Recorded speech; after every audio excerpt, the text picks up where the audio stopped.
Salamlar, xoş gördük sizləri. Sloganımız Be Positive. Hər zaman Be Positive olmaq lazımdır.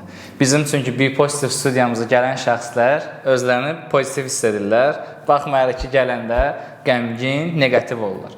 Bugün bizim Azərbaycan cəmiyyətində ən böyük problemlərdən biri olan pərakəndə və topdan satış haqqında danışacağım. Çünki mən bildiyiniz kimi 6 yaşımdan atamın marketində böyümüşəm və demək olar ki, bu bazar iqtisadiyyatının, biznesin, sahibkarlığın içində belə pişib çıxmışam da, o deyir, çörək pişirənlərin içindən pişib çıxmışam.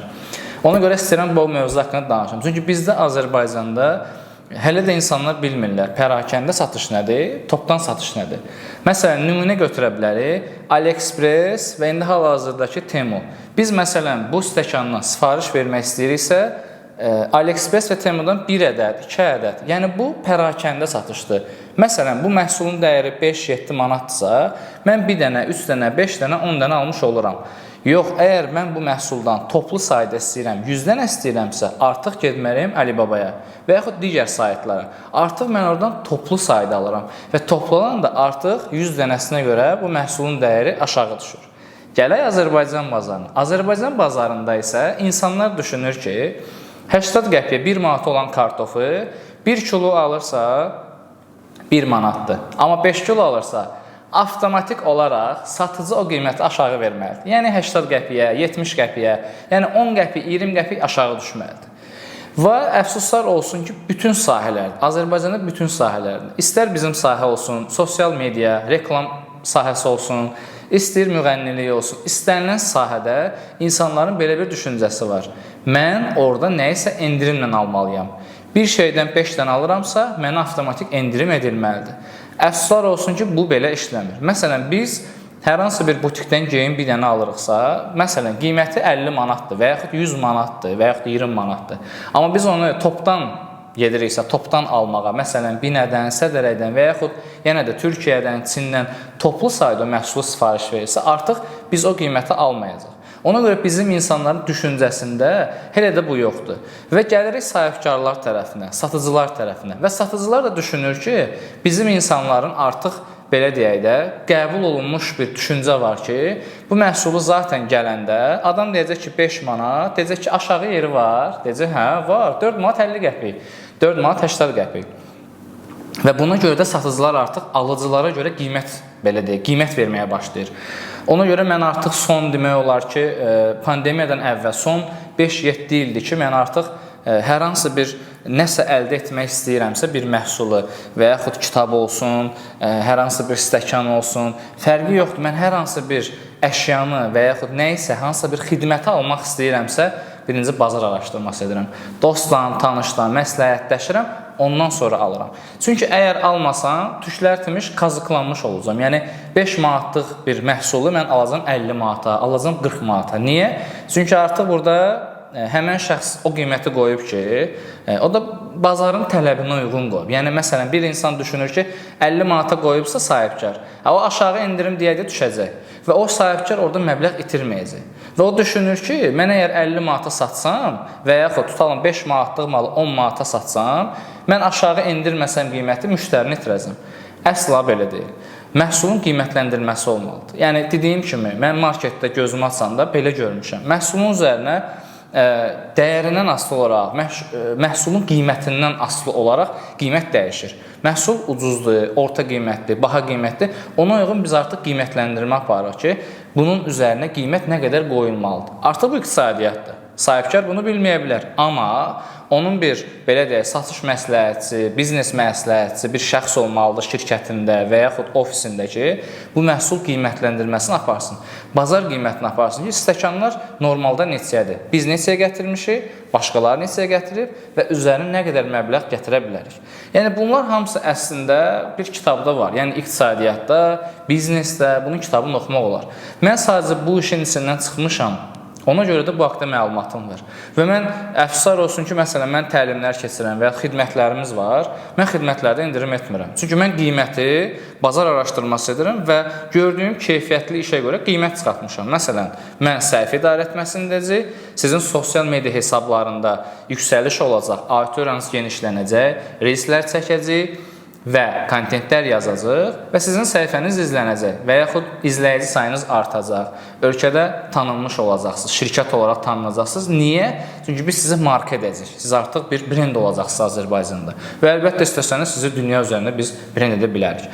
Və ona görə mən qiymətləri hazırlamışam. Amma mən qiymətləri aşağı, yuxarı etmirəm.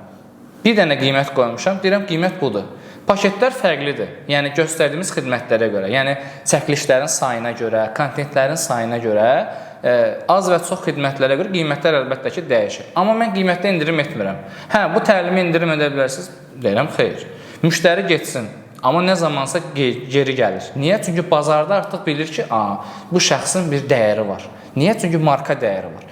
Məsələn deyirəm, hər hansı bir təlim 100 manatsa, 200 manat, 1000 manat da ola bilər.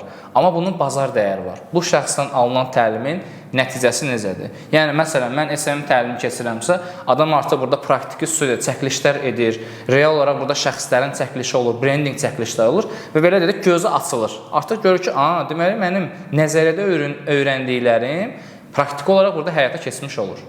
Bəzən parazit sözlər istifadə edə bilərəm, üzrə hesab edin, çünki bu gün biraz əsəbləşmişəm və bu əsəbim də əlbəttə videoya yansıya bilər, amma çalışıram yansımasın.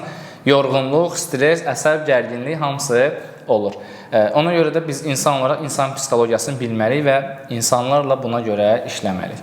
Və düşünürəm ki, bu podkastda mən toxunmalı olduğum mövzu topdan və pərakəndə satışdır və bizim insanlar artıq bunu qəbul etməlidir ki, və ən əsas sahibkar qəbul etməlidir ki, mən 5 manata almışamsa, mən bu bazar dəyəri 10 manata sata bilərəm və yaxud 8 manata. Amma mən bunu 30-40 manata satım və sonra kimsə müştəri gələndə desin ki, mən bunu endirimlə ver mənə, o da avtomatik endirim edəcək. Niyə? Çünki müştərini itirmək istəmir. Amma bazar iqtisadiyyatında belə bir şey yoxdur. Topdan satışda var, danışa bilərsiniz. Amma pərakəndə satışda bu olmamalıdır, amma əfsuslar olsun ki, var. Deməli, real bir case deyim sizə, real bir situasiya, baş vermiş hadisə. Mən universitetə daxil olanda abituriyent 2011-ci ildə Sədərəkdə bir təsadüfən bir ayaqqabı bəyəndim. Çox gözəl bir ayaqqabıdır. O zaman klassik, bir mavi rəngdə klassik, çox gözəl bir ayaqqabıdır. Bəyəndim. Soruşdum və 2011 üçün 50 manat həqiqətən də yüksək bir məbləğ idi. Və əlbəttə ki, tələbə olan bir şəxs üçün, tələbə adını qazanmış bir şəxs üçün mən dedim ki, yox, istəmədim. Yəni, həqiqətən nəsə bəyənmədim, yaxından baxanda. Araldan baxanda nəsə o deyirib, bəyənirsən, yaxına gedən görsən ki, yox, o deyil, material o deyil, yəni keyfiyyəti. Və başladı endirimləmə. Gəl sən tələbə olursan 40 manata, 30 manata, son qiymət gəldi 25 manata düşdü. Mən də qayıtdım ki, mən bazar iqtisadiyyatının içindən çıxmışam. Mən əlimin içi kimi bilirəm bu məsələni.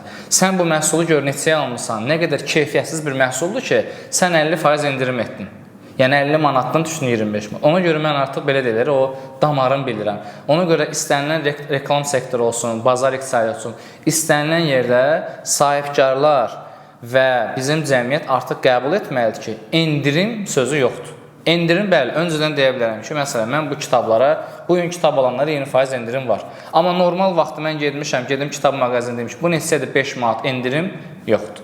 Bu, mollarda və yaxud böyük ticarət mərkəzində artıq baş verir. İnsanlar gəlir, məhsulu görür və alır. Amma artıq qıraq yerlərdə, butiklərdə falan insanlar hələ bu belə deyək, düşüncə ilə yaşayırlar ki, mən gəldim 50 manatlıq malsa, mən buradan endirimdən çıxmalıyım, mütləq şəkildə. Və yaxud bizim dildə belə bir şey var da, gördüm mən nə etdim, endirimlə aldım. Yəni özünə bir fəxr edir. Və əslində burada o balans pozulur və artıq bu belə deyək, iqtisadiyyatda, biznesdə belə bir şey yoxdur. Yəni bir malın, bir məhsulun dəyəri varsa, sən o məhsulu ödəniş edib almalısan. Bunu endirimlə ver, imkanım çatmır, gücüm çatmır, belə bir şeylər qəbul edilmiş. Ona görə rusların bir sözü var, deyir ki, işdə iş, kənarda, yəni dosta, yəni kənarda dost münasibəti, amma işə gələndə iş olmaq lazımdır. Başqa bir, belə bir söhbət olmalı. Ona görə mən məsəl üçün marketdə də bunu görmüşəm. Yəni hər kəsə belə deyək, hörmət etmək olar, amma satışda, biznesdə hörmət yoxdur. Məhsulun dəyəri neçədirsə, o qiymətə almaq lazımdır. Əgər almırsa, tanış söhbəti və yaxud digər söhbət olanda artıq nə baş verir? İnsanlar artıq biraz mənə endirmə, tanışlıq falan bu qəti şəkildə olmamalıdır. Bu baş verərsə sizin biznes zədələnmiş olacaq. Ona görə də Azərbaycanda bizneslərin çox biznesin inkişaf etməmə səbəbi Dost tanış məsələlər. Dost tanış gəlir, biraz endirim et, biraz endirim. Mənə neçə verəcəksən? Hamıya bildiyi də, məsələn, 100 manat, mənə də 100 manat verəsən, mənə 80 manata ver. Artıq nə baş verdi? Həmin şəxsə zərər vurmuş olur. Ona görə mən uşaqda mənim içimdə var ki, heç vaxt gedəndə demirəm, bunu mənə endirimlə ver. Deyirəm neçədir? Tanışım da olsa, qohum da olsa, deyirəm bu neçədir? Deyir 10 manat. Deyirəm buyur, 10 manat. Mən demədim ha 8 manat. Amma halbuki bilirəm məhsulun dəyəri neçədir və üzərinə nə qədər pul qoya bilər. Analiz etmişəm, bazar araşdırması var məndə. Amma neynirəm? Bu şəxs bunu qiymətləndirib. Mən bunun halal zəhmətin haqqını verməliyəm. Bu məhsulu qiymətləndirib 10 manat. Mən 10 manatı verməliyəm. Olur, bəzən insan deyir ki, bunu aşağı ver, tanışıq. Qəti şəkildə olmalıdır. Biznesdə belə bir şey qəbul edilməz. Və ümid edirəm ki, bu podkast sizlər üçün maraqlı oldu.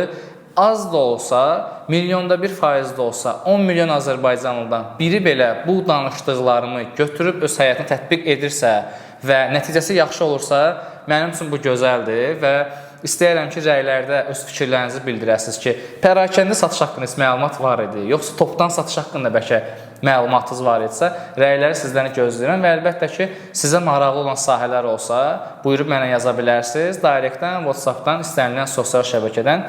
Ən əsası isə bu məlumat dostlarınızla paylaşın və kanala da abunə olmağı unutmayın.